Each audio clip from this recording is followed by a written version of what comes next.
Hi everyone.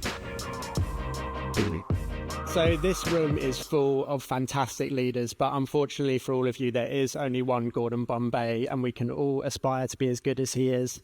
But I'm not up here to talk to you about this great movie. I'm here to talk to you about engineering leadership in 2024 and beyond.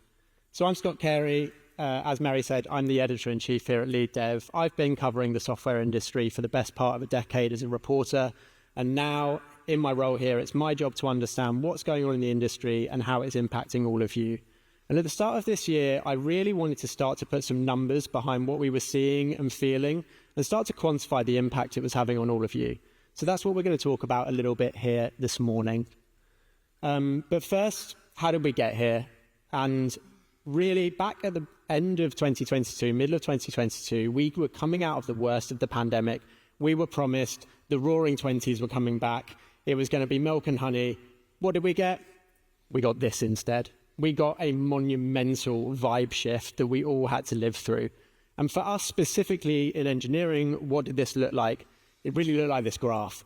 It was wave after wave of layoffs impacting the industry, peaking in Q1 2023. Loads of people were impacted. It shifted the ground under everyone's feet. We also saw the end of zero interest rates. So we saw the collapse of Silicon Valley Bank. This all had a massive impact on the industry, how we do our jobs, what the priorities are. And we wanted to understand a little bit more about how that was actually filtering down to all of you. And then we had this as well on top of everything. We had this insane generative AI hype cycle. All of you were tasked with investigating how to use these new tools. Were they safe? How do I build into my products? You're getting pressure from the CEO down. You're getting pressure from your engineers up, saying we've got to start doing this stuff. So you're having to live through all of that, and it's just the biggest vibe shift we've all felt in a long time. So what did we want to find out? We really just wanted to know how all of this was impacting you and how much stress it was putting you under. We wanted to know how organizations were changing, what you were prioritizing, how you grow your careers in this very new environment. So what did we do? We did some research. Lena and I took this out in March and April. 1,100 of you responded. I hope some of you are in the room. If you are, thank you. And what we ended up with this really comprehensive piece of research looking into the state of engineering leadership now, but also what it's going to mean for the years to come. Now, Lena, I'm going to hand over, who's going to take you through the real detail of this research and to explain to you what you can take away from it for your careers. Thank you.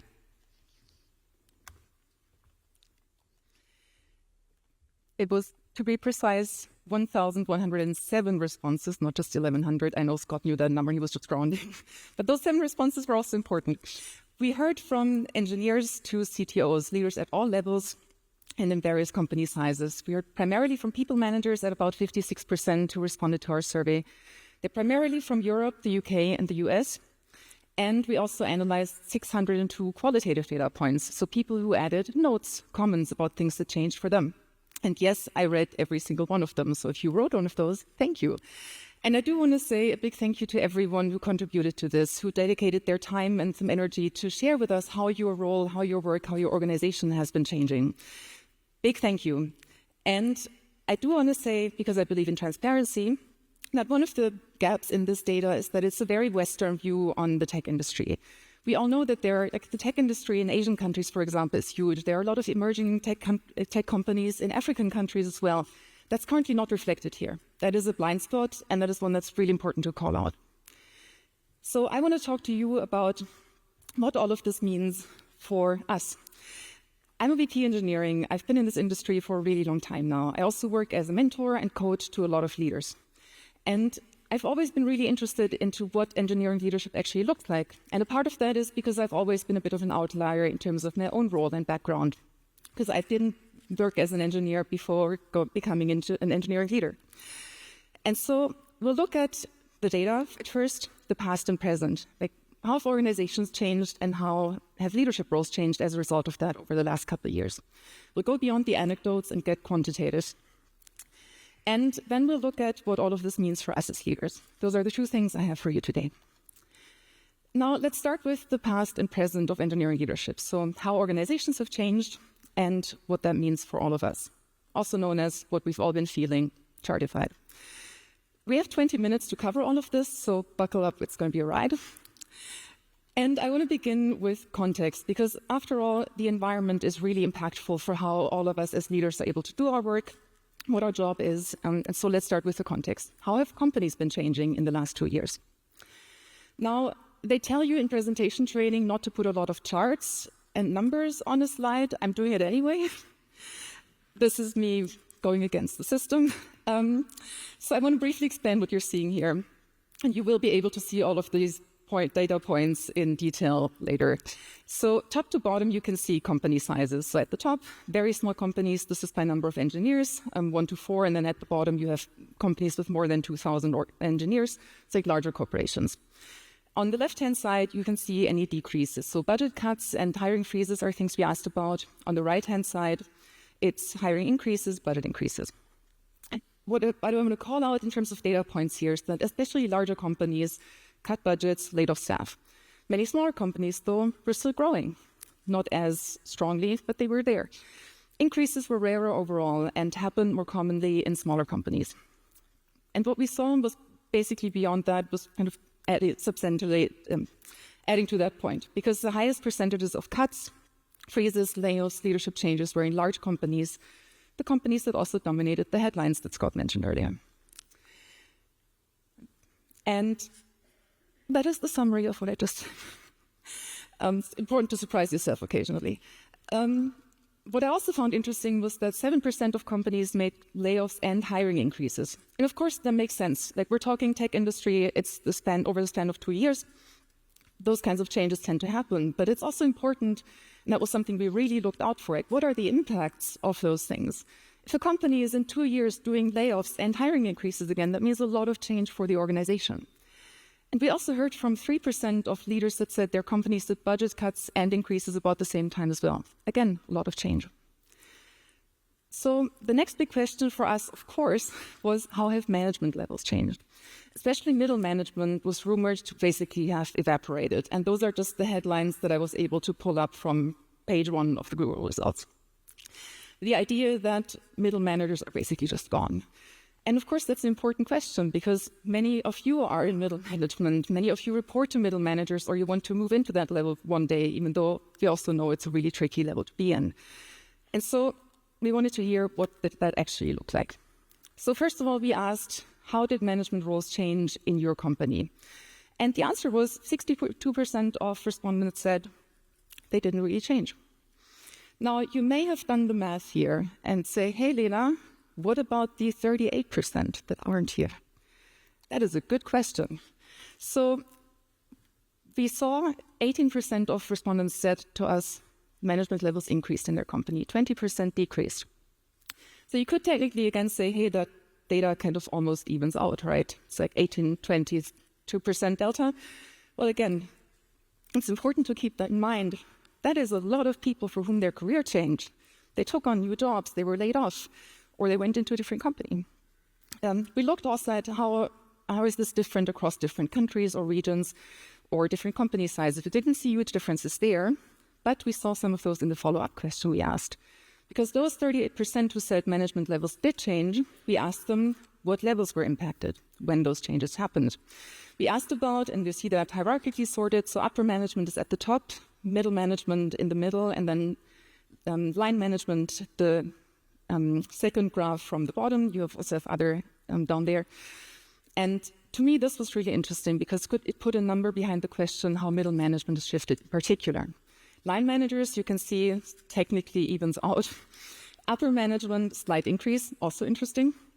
And middle management has the biggest delta at about minus 22% between increases and decreases.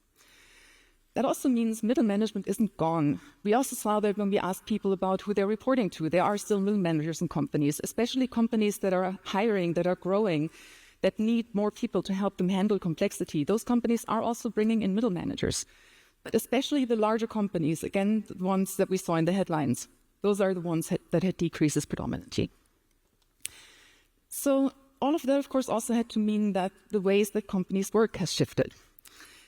I want to ask all of you, raise your hand, who of you has gone through a reorg in the last 2 years? For anyone who doesn't have my angle here, that is about 70% of the room. If you went through a reorg, please take your hand up again. And then I want you to just keep it up if you enjoyed that reorg. I think maybe 15 people. I'm glad you're keeping it positive. I do have, for the ones who kept their hand up, I also seriously kudos. I don't want to be sarcastic about this. I do have a T-shirt prepared for you. Everyone else who lowered their hand again, you don't get one. Sorry. And everyone who kept their hands up, you're in good company, or you actually at least are in company, because 66% of the respondents who we heard from said their companies did a reorg in the last 2 years. It's not surprising. I think it's kind of legendary that tech companies and engineering departments have a bit of a tendency towards a good reorg. I also do think the reorgs can be genuinely helpful, but 66% of companies did one. 48%, so basically half of companies, reported leadership changes. I must say, though, some of the respondents to our survey didn't think those changes were drastic enough. Like this engineer who said they're really excited about AI for the C-suite. Let's replace them with an LLM. Those can explain their decisions. On the note of executive decisions, 54%, so half of companies reported 4 or more large changes in the last 2 years. 18%, like every fifth company, said they made 6 or more changes of a large magnitude in that time. And that's the magnitude of strategy changes, reorgs, layoffs, budget cuts, budget increases, and others. Meanwhile, some things, though, didn't change a lot. We also wanted to know what our business is prioritizing now. So the question we raised was, what type of work are you and your teams prioritizing in the next 12 months? That's we're getting into the outlook. The answer is everything and also AI. The options that we gave, and you can see those in the categories here, are product and services offering and feature development at 77% was by far the strongest, not very surprising. Internal enablement and productivity is the second category, which was really decent, honestly. Customer experience, and then the last one, AI and data. This result honestly made sense. I am available in the office hour later to explain the definition of priority, but that's a different thing. This result made sense, and I do want to give a shout out to one brutally honest answer, an engineer that said, in response to what are you and your team prioritizing, sheer stupidity. That is not one of the options that we gave, just to be clear. So all of these changes, of course, needed to be handled by someone. I don't know if you can think of who that might have been. I have a suggestion. Well, we asked all of you. How have your role and responsibilities changed over the past 12 months? And this answer, in this case from an advanced engineer, was quite representative, who said they're filling in for more positions at once. 71% of engineering leaders at all levels report an increase in scope. Greater area of responsibility, more direct reports, more teams. 41% of managers have more direct reports. Unfortunately, some leaders were also laid off, in this case, a manager of managers, but we heard from a lot of other people, and I'm really grateful that you too shared your experiences with us. Some shifts are really exciting and to be expected. Those are also still happening, and I do want to emphasize that because it's not all just doom.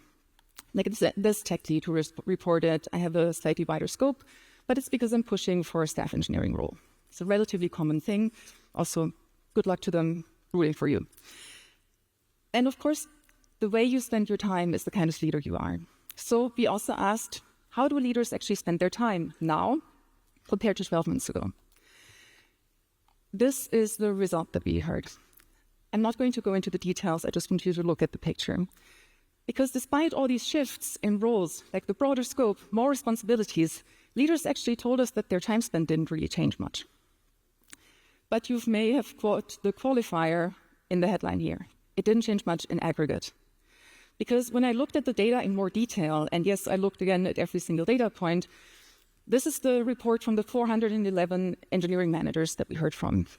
At the bottom, you can see the things they did last year or 12 months ago. Above the black bar in the middle is how they're spending their time now. In the middle, there are a couple of folks who reported no time change. And of course, It's data. There are outliers, all of that. This is the very raw data. In the middle, there are people for whom things didn't change much. But then on the left-hand side and on the right-hand side, that's, again, every single chart, every single bar is one person whose day really changed. And for some people, it changed quite a lot. The picture looked really similar for managers, by the way, and all of that had consequences. 35% of leaders report that they're working more hours compared to last year, and especially people managers at all levels. This is where the impact of the scope increase goes. One of the biggest surprises that I honestly really hadn't expected was the whole question of more hands-on technical work. I've been hearing it, I feel like everyone's been talking about it, but we didn't see it in the data. Actually, even more so, there was basically no change in what line managers, managers, or even C-level folks reported in terms of how they're spending their time. I'm still curious as to why that is. I have some hypotheses that I'm not going to get into, but feel free to ask me later. We had expected to see so much more of this because the rumor has been so strong.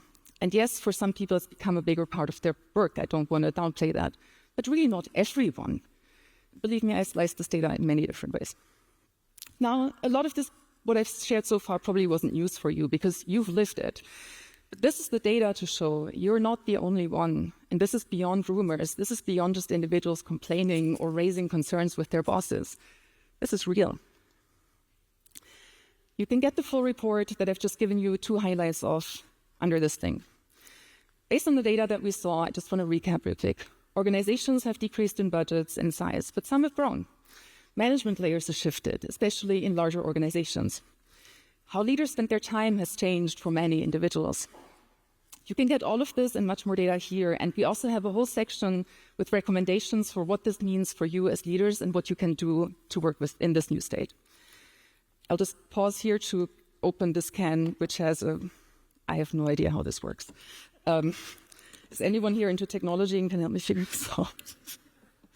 I've actually done it. I'm very proud of myself. This is my real accomplishment for today. That also meant you all had a chance to scan the QR code. You can also still find the link for the report at the top, at the bottom left of the slides that we have going forward. I did promise that the data would just be one part of what I'm telling you about. And now that I have a voice again after getting some water, I'm here to keep going. I titled this talk, How to Skate Where the Puck is Going When the Ice is Melting. Now, we will talk about sports metaphors and also the future of engineering leadership. So again, buckle up. This quote, I skate to where the puck is going, not where it has been. I don't know who's been familiar with this already. I honestly had to look it up. It's by Wayne Gretzky, a former professional ice hockey player. That's how you know I'm not into ice hockey. And the idea of it really is that a puck, like think of this thing here as the puck, the only way that you can intercept it is by going where it will be, for example, over here, so that by the time you arrive, you and the puck arrive at the same time. Not by going where the puck is right now, because then it's already gone. And it's something that, honestly, in my 20-year career, especially in startups and scale-ups, I've heard a lot, and I'm afraid to admit that I've also probably said it once or twice. And I have a disclaimer, because, as I mentioned, I'm not an ice hockey person. These are the kinds of skates that I know how to use. They're speed skates, for anyone who's not familiar. I'm not an ice hockey person. But I do know a thing or two about business cliches. I worked in finance before working in tech, so I think I've soaked up a lot of that. The ice has been melting. I'm using that as a metaphor for the changes in the tech industry that we've just seen in data. But I also do want to call out that it's also a nod to climate change, and that nod is very intentional. I know you're not supposed to explain jokes. That's another thing they tell you in presentation training, but this isn't really one, so I wanted to make this explicit. You can't really skate on water the way you can on ice. Especially at some point, you probably have to swim. And all of these changes in conditions have shifted what organizations expect from leaders.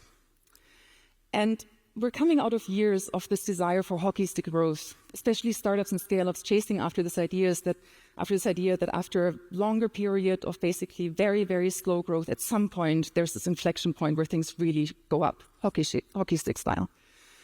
But maybe it's time we start putting the hockey sticks away. Because all of those things have really impacted leaders. We have a word in German, and I promise you it's not an insult, even though it may look like one. The German word is eierlegende Wollmilchsau. I'm happy to assist later in learning to pronounce it in German. just again, approach me. The literal translation is it's an egg-laying wool-milk pig. I swear I'm not making this up. It's an idiom, we usually use it as a joke, and it describes the ideal of this imaginary hybrid livestock that combines all the advantages of different types of animals. And we use it to describe a person, a thing, or a solution to a problem. And this person, thing, solution seems to only have advantages, satisfy all needs and requirements, and exactly that is why it's not real. But we pretend it's real.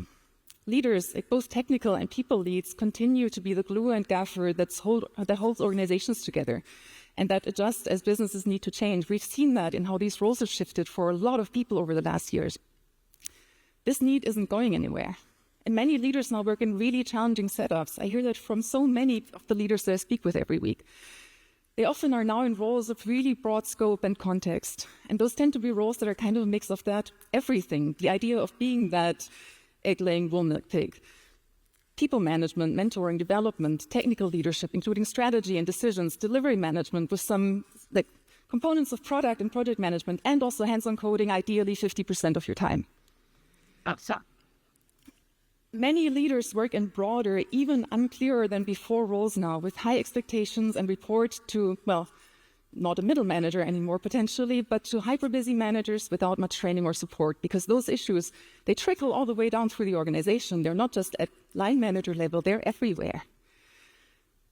We really need to think why we do this work. I know so many people, especially people who value the things that LeadDev, I think, stands for, who care about the people they work with and want them to succeed. So many of you have had to rethink why we do this work, what it means to be successful, or at least not get fired, and what impact you want to have. You may have gotten into this work for the people, but all over the last years, it's been spreadsheets all the way down. And it showed. This person wrote to us, and I wanted to really have this quote on here for a little while, who said, in terms of being asked about tech industry trends they're concerned about, a reduced focus on diversity and culture now that, quote unquote, times are tough. We've always known that the talk of we're a family has been not real, but the degree to which companies are invested in their staff, or at least afford their staff a basic level of respect, that has technically never been tied to budgets, but smaller budgets and tighter markets have brought to light what many companies are really about. When suddenly talent scarcity isn't as big an issue anymore in many places, all of a sudden the people development budgets, the career growth, the feedback conversations aren't really a big priority anymore, no matter what the company values say.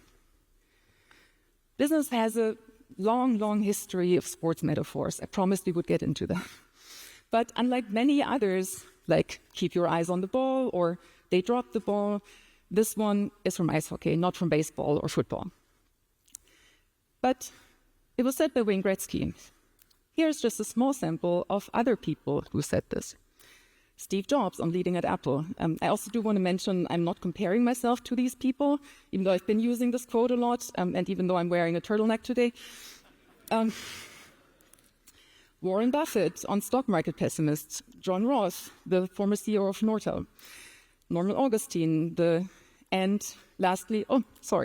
Norman Augustine, who was the chairman and CEO of defense company Lockheed Martin. This industry, and this quote is just a way to show it. I'm sure there are so many other people who've used it, and again, I may have too. I'm also guilty of this, but this industry continues to follow hypes, trends, and patterns and go into extremes. The herd mentality is really strong. Everyone is trying to skate where the puck is going. When they make their move, they usually move in packs. The idea of the Gretzky quote was to get ahead of the competition and really understand the game that's being played. But the reality is that everyone is going after the same thing, hoping that they'll be the first one there. One current example is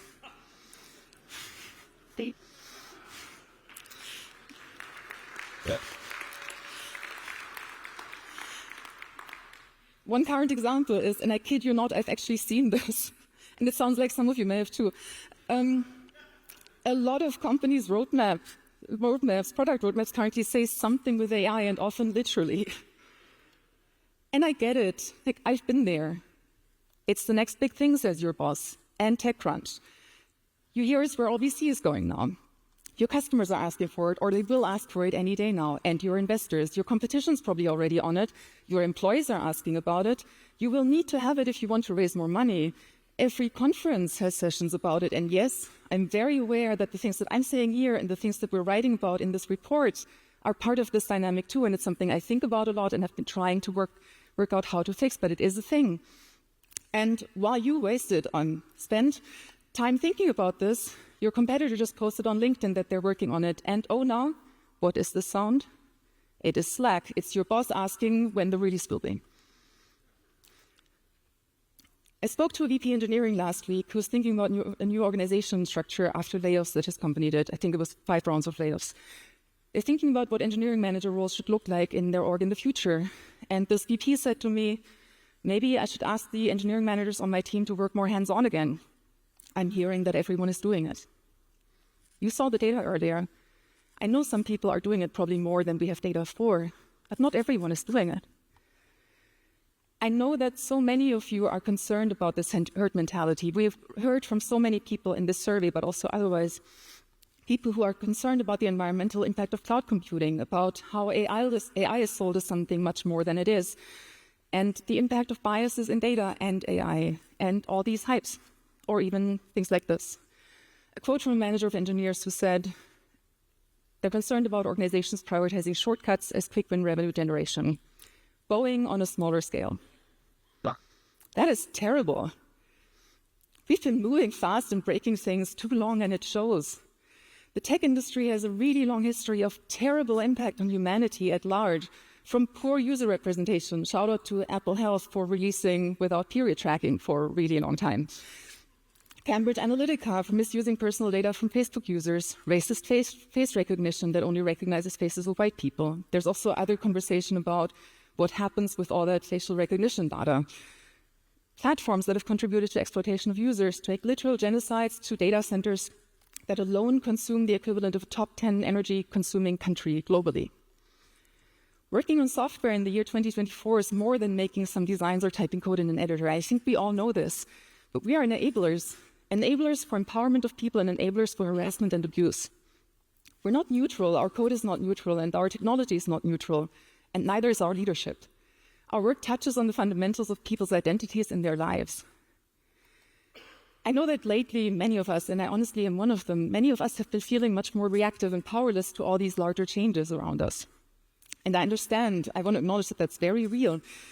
It's been difficult for many people. There's been a lot of changes, and after all, we also have bills to pay and need to survive in capitalism, even though the tech industry is a big part of that. But at the same time, many of us are still in positions of power, and I want to remind us of that. Software development is an active representation of our users, their needs, but also of what we even consider a problem worth solving. As leaders, we shape what that representation looks like. And yes, it's understandable to have felt powerless among all these changes, but I also know both of those things are true. And that's why amid all of those big shifts and seismic changes in the industry, I want to remind me and us and you, the tech industry isn't just some external force of nature. Every one of us is part of this industry. Everyone here is the tech industry, whether we like it or not. Every one of us shapes what good engineering looks like every single day through how you give and receive feedback, through how you communicate, how you run your meetings, how and what you decide, who you delegate important projects to, whose work you praise, who you hire and promote, through how you handle employee concerns and safety issues, how you handle unionizations, what user data you collect and how you use it, through how much you race after the next hype, or at least try to understand what user problems you're trying to solve with something with AI, what ethical considerations you make or ignore in your decisions, and where you intervene and decide to look the other way. Our industry's been changing, but my, your, and our decisions every day are part of shaping that change. And now, more than in a really long time, I think it is a time for us to get clear with ourselves on what kind of leaders we want to be. Because when everyone is racing after the puck, where will you skate? Thank you.